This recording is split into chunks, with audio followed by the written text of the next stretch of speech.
Let's turn to page 12, about accompaniment.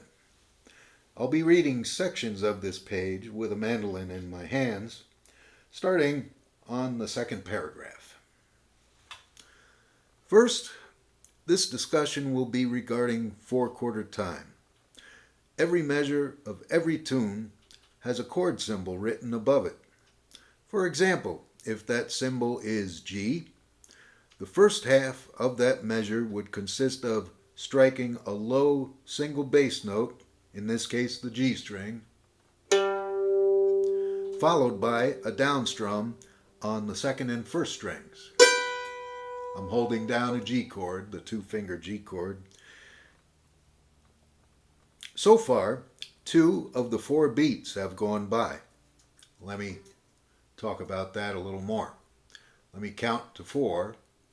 1, 2, 3, 4. 1, 2. So far, 2 of the 4 beats have gone by. On the third beat, strike a higher pitched bass note, in this case the D string, followed by another strum on those 2 upper pitched strings. That has now covered the 4 beats of that single measure.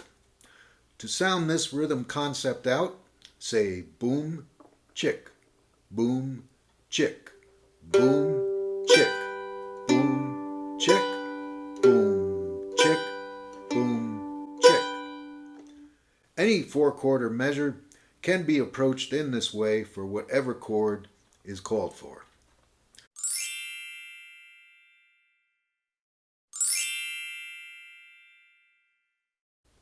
So let's say we have G and C in a single measure. If there are 2 chords in a single measure, pick the bass note of the first chord and strum.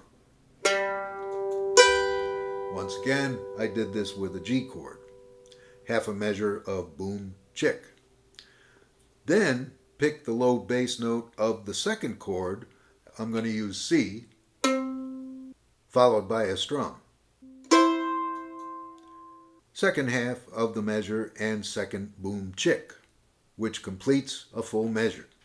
So if you come to a measure, for example again, with a G and C in the same measure, you pick it as follows. I'll count it 4 beats. 1, 2, 3, 4. G, C. Let's say we have 4 of those measures in a row, G to C to G to C, etc. 1, 2, 3, 4. G, C, G, C, G, C, G, C. A single slash mark above the chord means to strum that chord only once and then move on. If there were a single slash mark above a G, that's all you do. Go on to the next chord. Most of the time, these slashes are found at the end of a section or at the end of the tune itself. A good example is on page 15, measure 8. Let's check that out. I'm turning to page 15 momentarily. And I'm going to measure 8. It's the last measure on the second line of classical style study. So we have a A minor with a slash, we have a D with a slash, and we have a G with a slash, followed by a rest. And this is what it'll sound like on the count of 4. Starting with my A minor. 1, 2, 3, 4.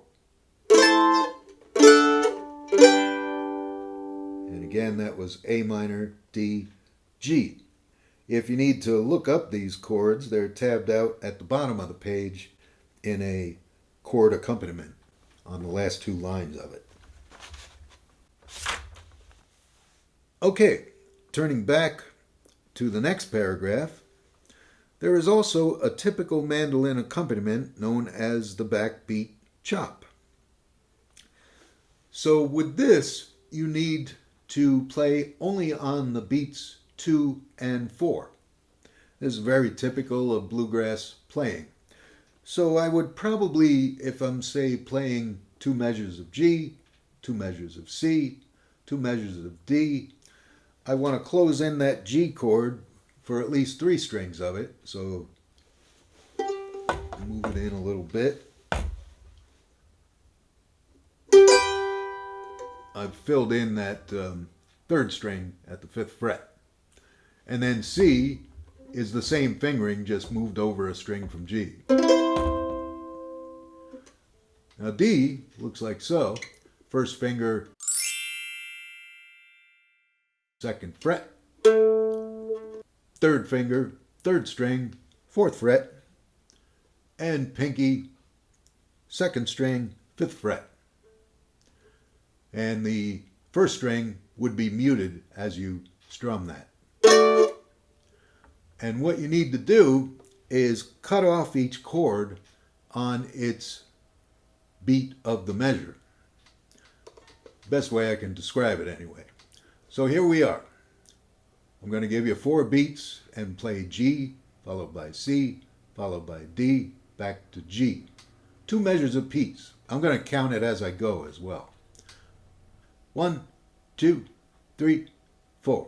1, 2, 3, 4. 1, 2, 3, 4. C. 1, 2, 3, 4. 1, 2, 3, 4. D. 1, 2, 3, 4.